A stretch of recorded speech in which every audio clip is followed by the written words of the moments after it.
Bir gün Hazreti Hasan ve Hüseyin efendilerimiz birbirlerinden darıldılar.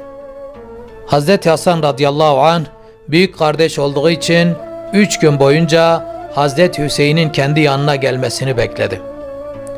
3. günde Hazreti Hüseyin'in gelmediğini gören Hazreti Hasan radıyallahu anh kendisi kalkıp Hazreti Hüseyin Efendimizin yanına gitti. Her ikisi kucaklaşıp barışıp oturdular. Hazreti Hasan Efendimiz, "Kardeşim Hüseyin, her ikimiz de Peygamber aleyhissalatü vesselamın torunuyuz. Sen duymadın mı? Peygamber Efendimiz sallallahu aleyhi ve sellem Müslümandan 3 günden fazla dargın durmaz." Hazreti Hüseyin Efendimiz, "Evet abiciğim, ben duydum.